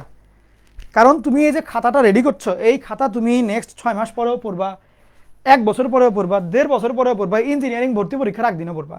তোমার বিশ্বাস না হতে পারে এই খাতাকে পড়বো, আমি তো ইঞ্জিনিয়ারিং ভর্তি কোচিং করবো, তখন তো ভাই এইটার গুরুত্ব তুমি তখন বুঝতে পারবা ঠিকই। বুঝছো? ইঞ্জিনিয়ারিং ক্লাসগুলোতে নর্মালি এইভাবে তো কেউ পড়াবে না ডিটেলে, তো তখন এগুলো খুবই কাছে দিবে। একটা টপিক তোমার মনে নাই, ডিটেল বেসিকটা মনে নাই, এই খাতাই তখন তোমার খুলতে হবে। বুঝছো? তোমার বুয়েট ভর্তি পরীক্ষা ধরলাম আরও 1.5 বছর 2 বছর পরে, তখনও লাগবে এটা। করো ভালো করে, এগুলো ফ্রেশ করে লিখো, দামি দামি জিনিস এগুলো সব।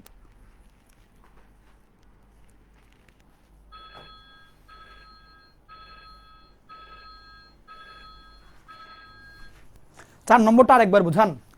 দুইটা বিন্দুকে সমান দূরত্বে রেখে কাউকে যদি হাইটা যেতে হয় তাহলে তাকে সোজা পথেই হাঁটতে হবে। সে যদি একদিকে বাঁকা হয়ে যায় দূরত্বের মধ্যে বেশ কম হয়ে যাবে। সোজা পথে গেলেই বামে যা দূরত্ব ডানেও তাই দূরত্ব থাকবে। এইখানে বোঝাচ্ছে -a0 বিন্দু হতে জেডের যা দূরত্ব, -b0 বিন্দু হতে জেডের তাই দূরত্ব। তাহলে কি দুইটা বিন্দু হতে জেডের দূরত্ব সমান হলো। জেড মানে এই যে এই পয়েন্টগুলো হচ্ছে জেড, এটা একটা জেড, এটা একটা জেড, এটা একটা জেড, এটা একটা জেড। তাহলে এই দুই বিন্দু হতে জেডের দূরত্ব যেহেতু সমান, তাহলে সোজা পথে যেতে হচ্ছে, তাই সরল রেখা। ওকে, আচ্ছা এখন আসো, এইবার আমরা আমাদের মেইন অঙ্কের দিকে চলে যাব। লিখো কেস 1, মাথায় রাখবা যেখানে জেড দেওয়া থাকবে সেখানে আমি এক্স প্লাস আই ওয়াই দিয়ে রিপ্লেস করবো।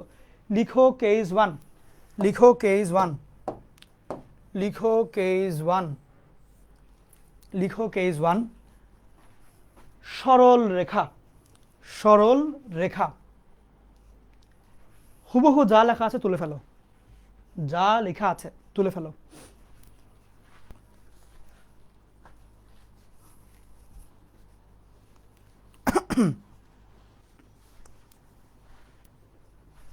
তোমাদের কনসেপ্ট এখন ক্লিয়ার, পুরোপুরি ক্লিয়ার।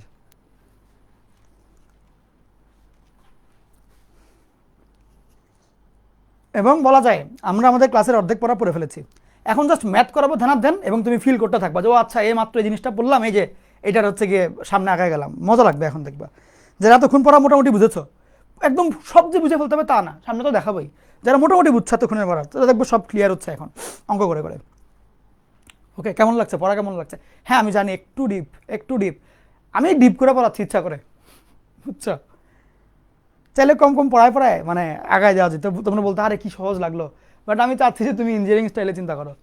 এখন দেখো, দুইটা মডুলাসের ভাগফল যদি 1 থাকে সেক্ষেত্রে আমরা চাইলে এই জেড প্লাস বি এর মডুলাস এইটাকে কি আমরা এই পাশে পাঠাইতে পারি না? দেখতে এমন হবে, হবে কি না? তখন আমি এই জিনিসটাকে কি সরল রেখা বলতে পারি না। কেন? কারণ কারণটা কি? কারণটা হলো জেড মাইনাস মাইনাস এ, বা জেড বলতে ওহো জেড মানে হচ্ছে এক্স প্লাস আই ওয়াই বিয়োগ মাইনাস এ প্লাস 0 বি, এই দুইটার দূরত্ব এবং x plus I Y minus minus b plus 0i। ওহো, আই, এটা আই মিন করছে, আই।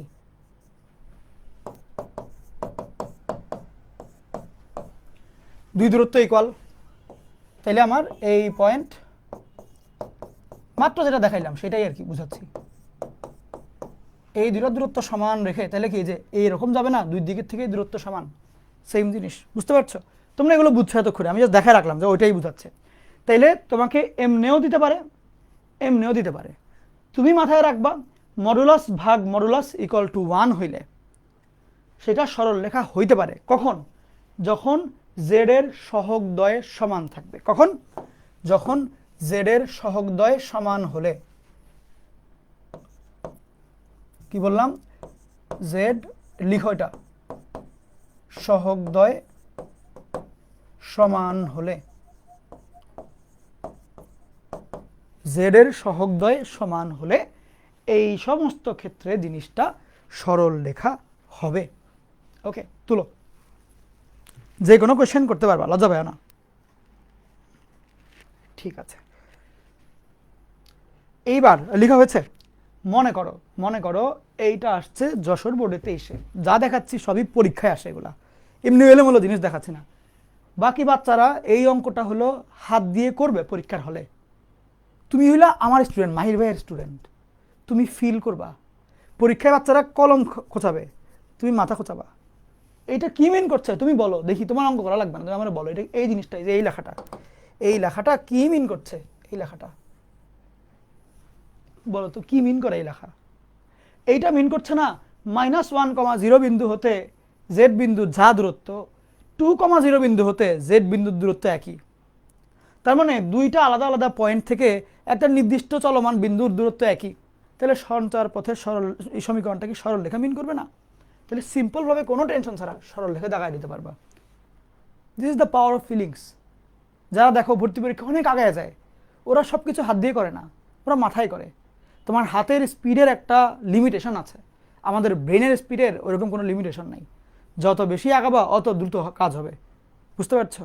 তুমি ক্লাস 2-3-তে থাকতে ওই যোগ বিয়োগ গুণভাগ যেমনে করতা, এখন ইন্টারের ফার্স্ট ইয়ার সেকেন্ড ইয়ারে এসে যোগ বিয়োগ গুণভাগ কি অমনে করো না, কিন্তু তোমার এমনি সেন্স চোখেই চলে আসে, এই জিনিসটা এরকম হয়, তাই না? তুমি যদি দেখো কোথাও যে 5 আর 2 কত হয়, তুমি কি হাত দিয়ে কর গুনে গুনে করবা? ছোটোবেলায় তো করতা। তো ওইটাই বললাম, তোমার বিশ্বাস হবে না, বাট তোমার ব্রেইনের লিমিটেশন নাই ওরকম, ইচ্ছা মতন যা ইচ্ছা করা যায়। ওই মানে বাস্তব জগতে 3 ডাইমেনশনের মধ্যে যা ইচ্ছা তুমি চিন্তা করতে পারবা, এবং এটা যে কোনো লেভেলে নেওয়া যায়, বুঝছো? তো ওইটাই, ব্রেনকে পাওয়ার দাও, ব্রেনকে দিয়ে প্র্যাকটিস করাও। হাতের স্পিডের লিমিটেশন আছে, ঠিক আছে? তুলে শেষ করো, সরল লেখা শেষ করো।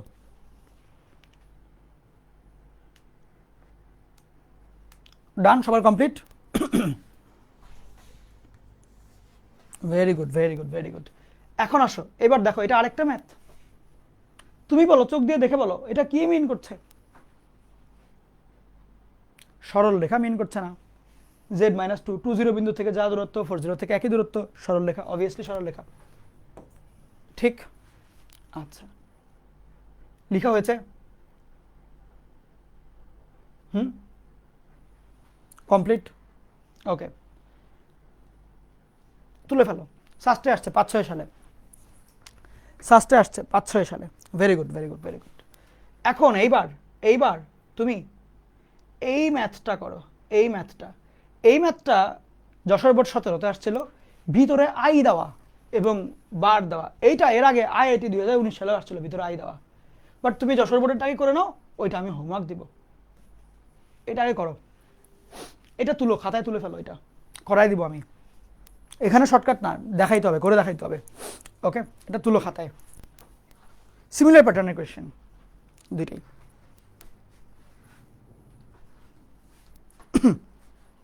হয়ে গেলে বলবা আমাকে।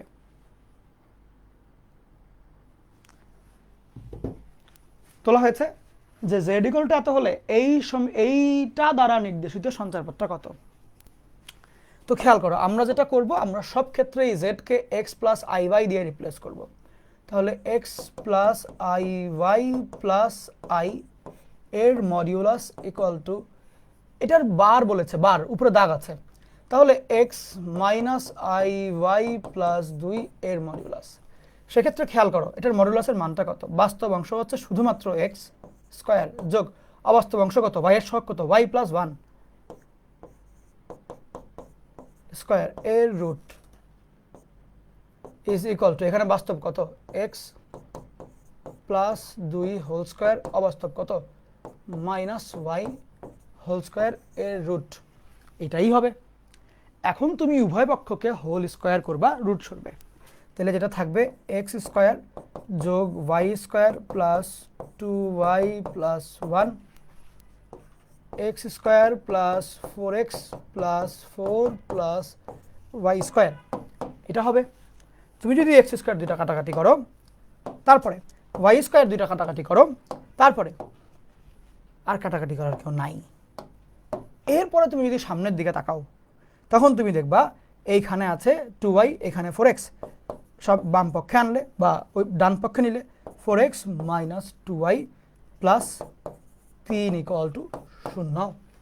ঠিক, এইটা হচ্ছে সঞ্চার পথ। দেখো সরল লেখা আসছে, সরল লেখা আসছে। তোমাকে এখান থেকে ফার্দার কোয়েশ্চেন করতে পারে, যেটা আইআইটির কোয়েশ্চেনটাতে করেছিল, যে এই সঞ্চার পথটা কি নির্দেশ করে। যেখানে কোয়েশ্চেন ছিল একটা স্ট্রেট লাইন যার স্লোপ এত, ঢাল এত, দেখে বলো তো দেখি ঢাল কত হবে। ঢাল কি এটা হবে না মাইনাস এক্স এর সহগ বাই ওয়াই এর সহগ, অর্থাৎ মাইনাস 4 বাই মাইনাস 2 বা শুধুমাত্র 2। এটা ঢালটা কত মাইনাস 4 বাই মাইনাস 2, মানে টোটাল কাটাকাটি করে 2 আসে, ঢালটা হচ্ছে 2। তাহলে এই হলো ব্যাপার, যে এই যে আমার সমীকরণটা, সঞ্চার পথের সমীকরণটা, এটা একটা সরল লেখাকে মিন করে। ঠিক আছে, দেখো তো ক্লিয়ার কিনা, সবার কি ক্লিয়ার? ওকে, সবার কমপ্লিট? ওকে, ভেরি গুড। আচ্ছা, এসো সামনে আগাই। লেখা হয়েছে? দেখি তো, দেখি দেখি দেখি দেখি দেখি হয়ে গেলে আমাকে বলবা। না, সবার তো আমি দেখিনি তো।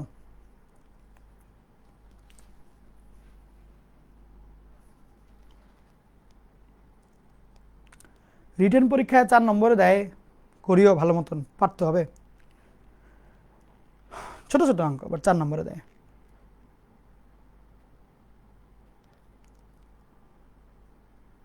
এটা কি রেখা তুমি বলো, এটা কি রেখা? সরল রেখা। যদি এক্স এবং ওয়াই গুলার সহগ 1 করে করে থাকে, সেক্ষেত্রে সেটাকে আমরা সরল রেখা বলি। যদি কোনো কারণে 2 হয়ে যায়, তখন বৃত্ত, উপবৃত্ত, অধিবৃত্ত এগুলোর দিকে চলে যাবে। ওকে, ঘাত থাকতে হবে 1। আচ্ছা, এখন আসো এই কোশ্চেনটায়। এই কোশ্চেনটাও সেম জিনিস, খুব সম্ভবত 4 নম্বরটা হবে অ্যান্সার। এটা নিজে নিজে করবা। 4 নম্বরটার আমি মানে ভাষাটা বলে দিচ্ছি। The line passing through the origin, একটা সরল রেখা মূলবিন্দু দিয়ে যায়, উইথ স্লোপ -1, যার ঢাল হচ্ছে -1। সহজ বাংলায় বললে, মূলবিন্দুগামী একটি সরল রেখা যার ঢাল -1। এইটা হবে উত্তর, আশা করি। আমার ঠিক মনে নেই, অনেক আগে করেছিলাম, বাট ডি নাম্বারটা হওয়ার চান্স বেশি আর কি। আচ্ছা, তো এই হলো, এটাকেও এমনি করে করবা, সহজ সহজ অঙ্ক। ওকে, এই অঙ্কটা কি মাত্র করলাম না? এটা মাত্র করেছি। এরপরে আমরা চলে যাব হচ্ছে এই অঙ্কটাতে, কেস 2 বৃত্ত। কেস 2 বৃত্ত লিখতে হবে না, আগে তাকায় দেখো। কোনো জটিল সংখ্যার মডিউলাস যদি ধ্রুবক হয় বা একটা নির্দিষ্ট সংখ্যা হয়, সেই ক্ষেত্রে সেটা বৃত্ত মিন করবে। 2 রকমের বৃত্ত আমরা শিখব। সাব কেস 1-এর যে বৃত্তটা, সেটা হচ্ছে জটিল সংখ্যা ইকুয়াল টু একটা ধ্রুবক। তাহলে জটিল সংখ্যা ইকুয়াল টু একটা ধ্রুবক, এই জিনিসটা, জটিল সংখ্যা ইকুয়াল টু একটা ধ্রুবক, এই জিনিসটা একটা বৃত্ত মিন করে। এই জিনিসটা আমরা কোথায় দেখেছি? এইটা আমরা দেখেছি হচ্ছে শুরুর দিকে, যে a,0 বিন্দু হতে x, y এর দূরত্ব নির্দিষ্ট r, তাহলে আমার ব্যাসার্ধ হলো r, কেন্দ্র হলো a,0। এইটা কি আমার বৃত্তের বৈশিষ্ট্য না? সেই কারণে এটা বৃত্ত। এবার এখানে কেস 2 সাব কেস 1 এইটুকু তুলো, দ্রুত তুলবা। ঠিক আছে, হয়ে গেলে ডান লিখবা।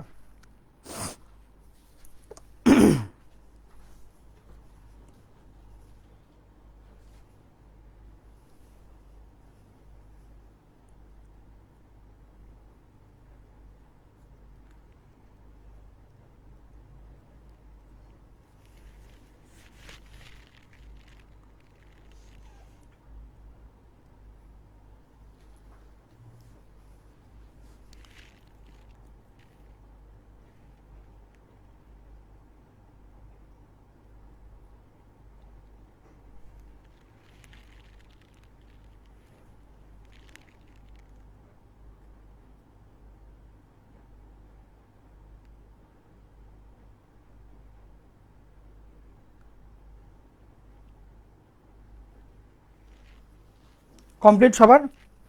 ওকে, তাহলে দেখো এই রিলেটেড কি কি কোয়েশ্চেন আসতে পারে। যেমন এই জিনিসটা দিনাজপুর বোর্ডে 23 আসছে, রেগুলার আসে এগুলো এমসিকিউ। এই z-7 এর মডুলাস লিখতে হবে না, মডুলাস ইকুয়াল টু 9, এটা কি নির্দেশ করবে? তুমি বলো এটা কি নির্দেশ করবে? একটা বৃত্ত নির্দেশ করবে, অবশ্যই একটা বৃত্ত নির্দেশ করবে। এই বৃত্তটার সেন্টার কত হবে এটা দেখে বলো। বাস্তব অংশ 7, অবাস্তব অংশ নাই, তাহলে 0। ঠিক, মাইনাস চিহ্নের পরে বাস্তব অংশকে কমার আগে রাখবা, আই যুক্ত অংশকে কমার পরে রাখবা। ব্যাসার্ধ কত হবে? দূরত্বটা যা 9। দেখো তো ভিতর থেকে বুঝতে পারছো কিনা, ভিতর থেকে কি ধরতে পারছো জিনিসটা যে কেন এটার ব্যাসার্ধ কেন্দ্র এইরকম হইল? ক্লিয়ার কিনা দেখো তো। দেখো তো ঠিক আছে কিনা।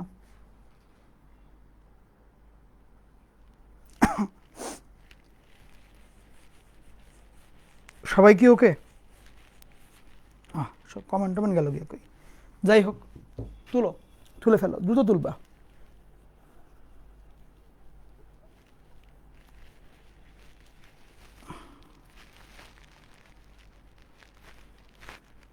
আমি জানি তোমরা রোজা রেখে সারাদিন পরে অনেক ক্লান্ত এখন, আমি জানি, বুঝতে পারি ব্যাপারটা। এই যে কষ্ট করছো না, পড়ছো, চেষ্টা করছো, এই যে এটাই তো দরকার আসলে। রোজা রাখবা, রাখার পরে এই যে কষ্ট করে পড়ছো, মন ইচ্ছা করছে না। হ্যাঁ, সারাদিন রোজা রেখে না তারাবি পড়ে এসে অনেক কষ্ট করে তুমি পড়তে বসছো, ইচ্ছা করছে না, আমি জানি। অনেকে হয়তো রাতে দেখবো, অনেকে ভোরবেলা দেখবো, অনেকে সকালবেলা দেখবা, দেখো একসময় দেখলেই হলো। বাট কষ্টটা যা করছো এটার ফল পাবা।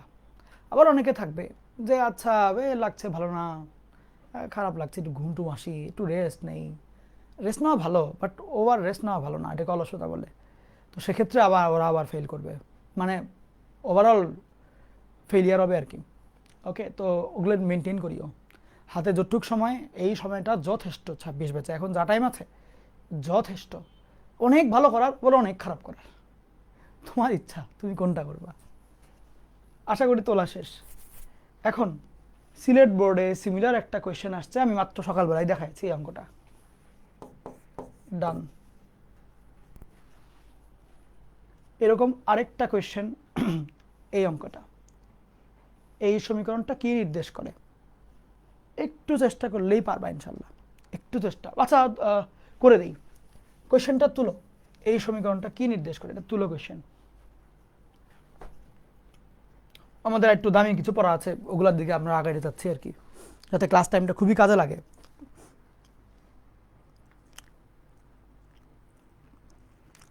আতিকা বিনতে কাশেম জিজ্ঞেস করেছে, ভাই আপনার কোর্সে কি সম্পূর্ণ বই আপনি? হ্যাঁ হ্যাঁ, 26 বছর যদি ফুল সিলেবাস আসে তাহলে কেন শর্ট সিলেবাস পড়ানো হবে বলো?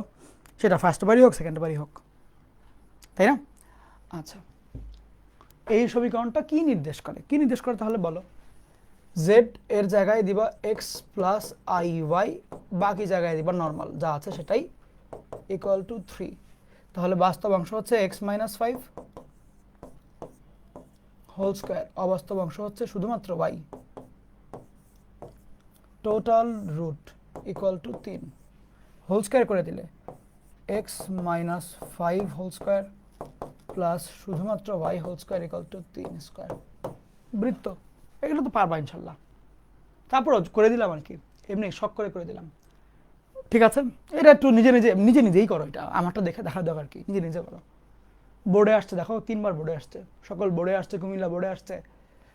18 সালে হচ্ছে সব বোর্ড সম্মিলিত পরীক্ষা নিত গুচ্ছ আকারে।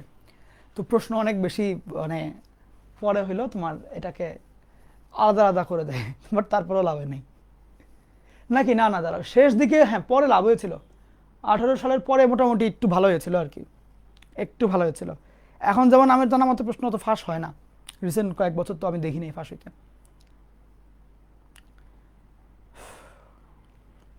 ফুল সিলেবাসে কিন্তু নাম্বার কম ওঠে, এটা মাথায় রাখো। ফুল সিলেবাসের নাম্বার অনেকই কম ওঠে, খুবই কম ওঠে।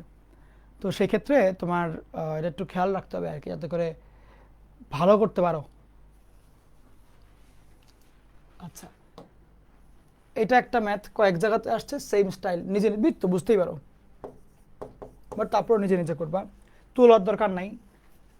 এইটা আমি শুরুতে দেখাইছি, এই অঙ্কটা শুরুতে, যে দুইটা একে অপরের অনুবন্ধী এমন দুইটা জটিল সংখ্যা গুণ করলে একটা সংখ্যা আসে, এটা কি হবে, এটাও বৃত্ত হবে। দেখাইছি, বাট তুমি করে রাখবা, বৃত্তই হবে। আচ্ছা, মেইনলি এটা একটু ফাঁকা রেখে দাও দুইটা এমসিকিউর জন্য। এরপরে আসো বৃত্তের সাব কেস 2, এইটা ইম্পর্টেন্ট, এটা ইম্পর্টেন্ট, বুঝছো? বৃত্তের সাব কেস 2,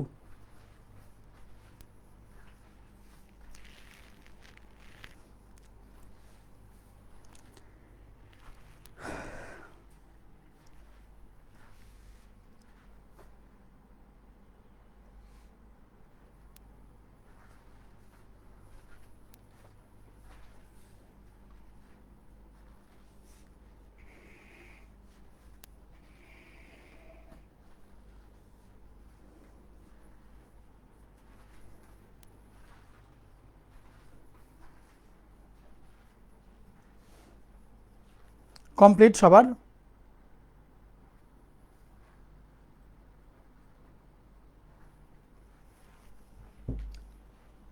লেখা হয়েছে? হয়ে গেলে ডান বলবা, কষ্ট করে।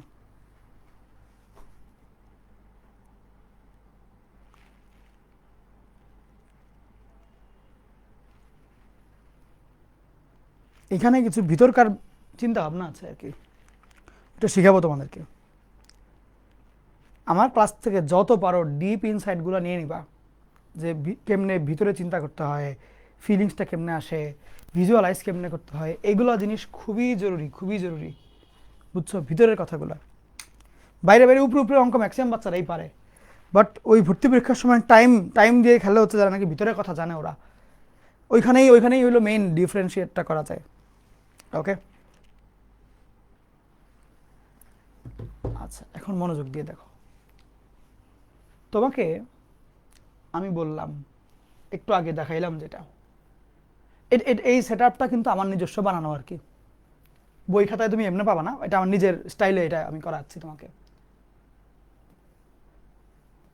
যে দুইটা জটিল সংখ্যার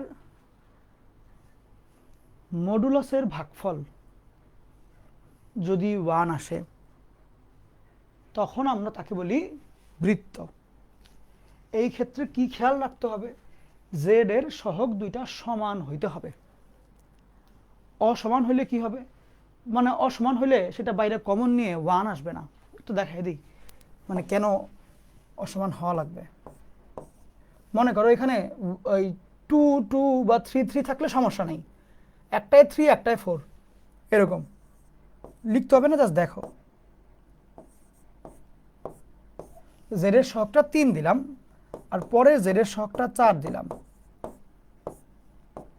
এখানে মনে করো 1ই আছে, এখানে 1ই আছে, কিন্তু এদের সহগগুলো ডিফারেন্ট। তাইলে কি এটা বৃত্ত হবে কিনা? ম্যাক্সিমাম বাচ্চা বলবে ইয়েস ভাই, জি ভাই বৃত্ত হবে, জি ভাই। রুকো যারা, সাবার করো, এই 3 কমন নাও, তাহলে জেড প্লাস a/3, এই 4 common now, Z plus b/4 equal to 1, এটা আসবে। এখন তাকায় দেখো, এই 3 আর 4 ওই পাশে পাঠাও, z প্লাস এ বাই 3 এর মডুলাস ভাগ জেড প্লাস বি বাই 4 এর মডুলাস। এই 3 আর 4 ওইখানে চলে গেলে 4/3 হবে। দুইটা মডুলাসের ভাগফল এখন কি আর 1 রইল? বৃত্ত হবে। সেই কারণে বলেছিলাম যে খালি এইখানে 1 দেখলেই চলবে না, জেড এর সহগ দুটাও সমান হইতে হবে। ভাই সমান কেন বললেন? ওদেরকে কি আমি কমন নিয়ে বাইর করতে পারবো না? পারবা বাইর করতে। যদি এটার সহগ 3 হয়, এটার সহগ 3 হয়, তুমি টান দিয়ে বাইরে বাইর করলে উপরেও 3 নিচেও 3 কাটাকাটি যায় তো ওই 1ই থাকবে। বাট ইফ যদি কাটাকাটি না করা যায়, যদি আনইকুয়াল হয়, কাটাকাটি করতে পারবো না অবভিয়াসলি। সেই ক্ষেত্রে ওই যে বেঁচে যাওয়া সংখ্যাটা কাটাকাটি করার পরে যেটা থাকবে সেটাকে ওই পাশে পাঠাইলে তো আর 1 থাকবে না, ডিফারেন্ট হয়ে যাবে কিছু, তখন তো আর বৃত্ত হবে না। বুঝতে পারছো? বা তখন তো মানে সরলরেখা হবে না। তাহলে এইখানে হইলো ব্যাপার, এইখানে হইলো ব্যাপার যে যদি এইখানে 1 আসে তাহলে সরলরেখা। কখন? যখন জেডের সহগগুলো সেম সেম। যদি এখানে 1 এর বদলে 2 3 4 5 চলে আসে তখন সেটা বৃত্ত হবে, বৃত্ত হবে। কারণটা কি? ওই যে দেখাইলাম যে দুইজন আছে, তুমি দুজনকে সমান গুরুত্ব দিচ্ছ বা সমান পাত্তা দিচ্ছ না, সোজা হাইটে যাবা, একজনের দিকে ঝুঁকে পড়লে তো বাঁকাই হয়ে গেল, বৃত্তই হয়ে গেল। ওকে,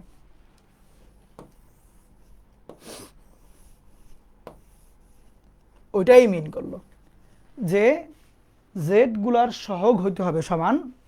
এরপরে যদি এখানে কে 1 ছাড়া অন্য কোনো সংখ্যা আসে, জেড সহগ ফ্রি করার পরে কে এর মান 1 না হলে তখন আমি সেটাকে বলবো বৃত্ত। কিন্তু মনে করো এটাও একটা বৃত্ত হয়ে যাবে। কেন?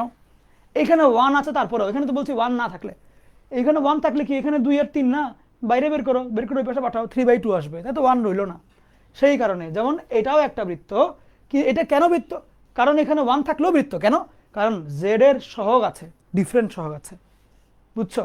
তার মানে জেড এর সহগ ডিফারেন্ট হওয়ার পরে যদি 1 থাকে এটা বৃত্তই হয়, আর যদি জেড এর সহগ সেম থাকে এখানে 1 না থাকে তাইলেও বৃত্ত। কারণ দুইটার মিনিং আলটিমেটলি একই, যে এইখানে আলটিমেটলি 1 থাকছে না। বুঝছো? এই হলো কথা। দেখো কতদূর বুঝলা।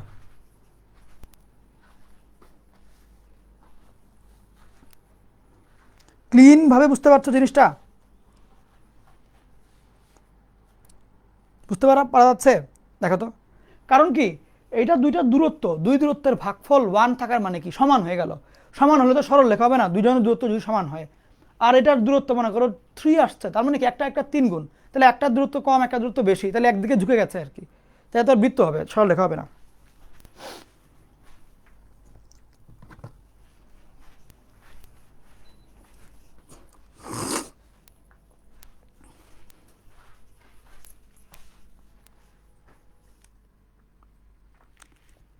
বুঝা গেল? ঠিক আছে, তাহলে একটু সহজ সোজা বাংলায় বলি। তোমার কাজ হবে তুমি আগে দেখবা জেড দুইটার সহগ সেম কিনা।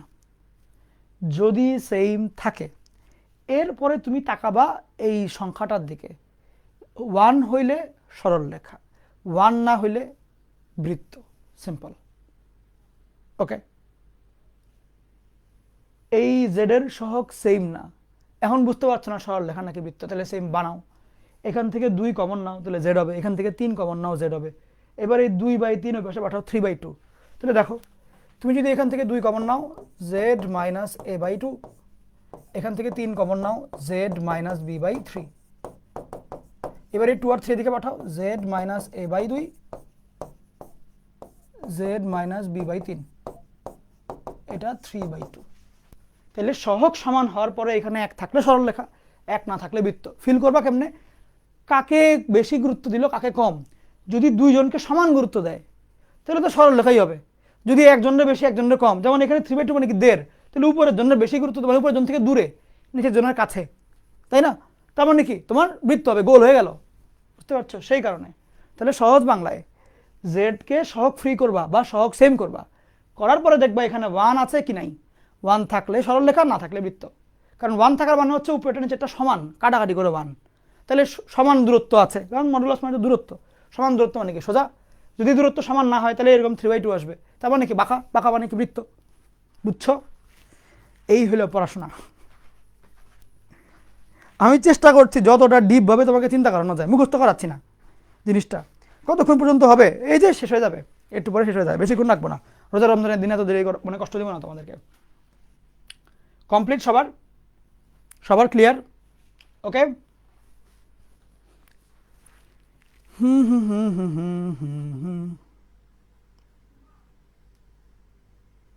আচ্ছা হ্যাঁ, শেষ করে দিব। বৃত্তই লাস্ট টপিক আজকে, যাও এরপরে ছুটি। এইদিকে দেখাও। তোমাকে এই কোয়েশ্চেন দিয়ে দেখাইতে বললো এটা একটা বৃত্ত আসবে। ওকে, বহুতবার এইচএসসি পরীক্ষায় 4 নম্বরে দিয়েছে। তুলো। আর কয়টা অঙ্ক দেখি তো? একটা, দুইটা, তিনটা অঙ্ক। এটা একটু করো, তুলে ফেলো কোয়েশ্চেনটা। স্পিড বাড়ায় লিখো। হয়েছে তোলা? এবার আসো, দেখো এখানে কি লিখেছে। এইটারকে এইটা বানাইতে হবে, কাটতেশীয় বানাইতে হবে। তাহলে জেড গুলোর জায়গায় এক্স প্লাস আই ওয়াই, তাহলে 2x plus 2y into i minus 1, 2 into x plus y, i y গুণ করলে এটা হবে এই modulus equal to x plus I Y minus 2। এই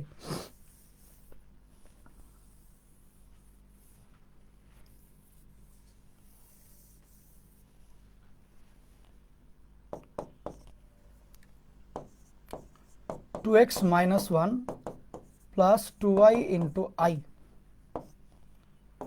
equal to x minus 2 plus y into I. 2x minus 1 whole square plus 2y whole square, a total root x minus 2 whole square plus y whole square, a total root.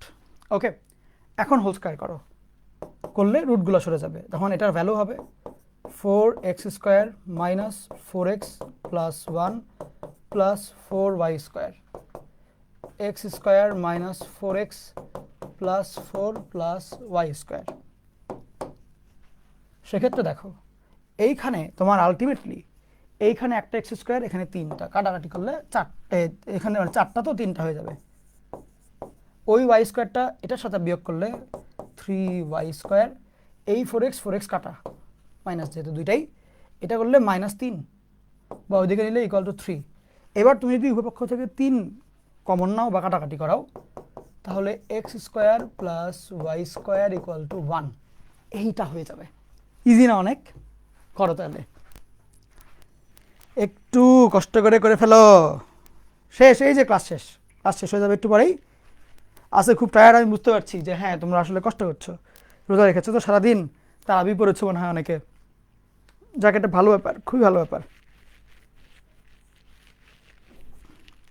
এখন তো তারপরে একটু খাওয়া দাওয়া করে চা নিয়ে বুঝতে পারো, রোজার টাইমে মানে দিনের বেলা তো তোমরা ওইটাও করতে কষ্ট হবে আর কি, তাই না? দেখো তো লেখা শেষ কিনা। ছুটি দিয়ে দিব, বেশিক্ষণ তো কষ্ট দিব না, টেনশন নেই, একদম আরামে ক্লাসটা করাই দিব, ঠিক আছে? শেষ করো, তুলে শেষ করো, আরও 30 সেকেন্ডস দিই, তুলো। এটা 1.5 ঘন্টা নিতে চাচ্ছিলাম আর কি, বাট তারপরেও তোমরা হয়তো বা একটু বেশি ক্লান্ত আজকে। প্রথম রোজা তো, ধীরে ধীরে অবশ্য অভ্যাস হয়ে যাবে। ডান। ওকে, যেহেতু শেষ তাহলে আমরা আগাই যাই সামনে।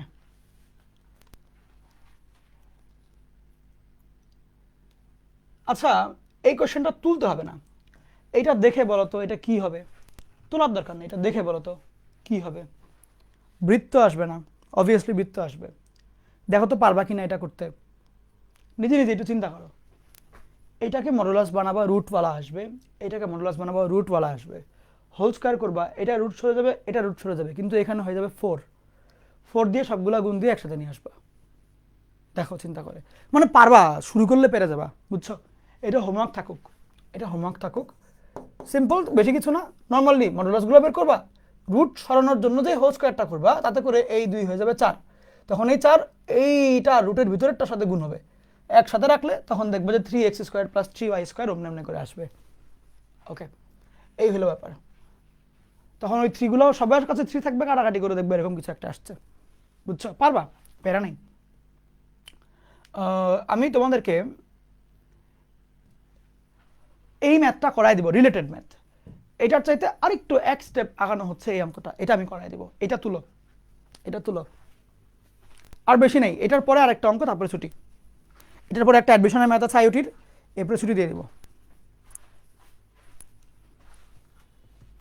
নেক্সট দিন আমরা হচ্ছে উপবৃত্ত অধিবৃত্ত করে পোলার স্থানাঙ্ক শুরু করবো। পোলার স্থানাঙ্ক অনেক ইম্পর্টেন্ট, একাডেমিকেও প্রশ্ন আসে, অ্যাডমিশনেও আসে। ওকে,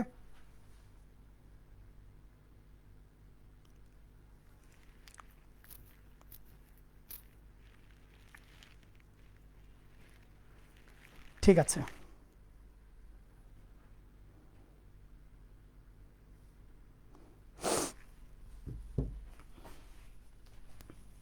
এইটার আগানো লাগবে 3 এর মতো। এটার মান আচ্ছা একটু আগে লিখে নিই, এক্স ওয়াই 3 এখানে X plus I Y minus 1 2 X plus I Y minus 2। এখন তাকাও, 3x minus 1 whole square plus Y square এর root 2x minus 2 whole square plus Y square এর রুট। এবার হোল স্কোয়ার করো, এটা হবে 9 X square plus Y square minus 2x plus 1, এটা হবে 2 এক্স স্কোয়ার। আমার সিস্টেমটা দেখো আমি কেমনে কেমনে করছি, সিস্টেমটা দেখো, স্টাইলটা শিখো, খাতায় তুলিও পরে, খাতায় তুলতে পারবা। এই এখানে 9টা আছে x square plus Y square, এখানে 2টা, তাহলে টোটাল বামে নিয়ে আসলে কয়টা হবে? 7টা।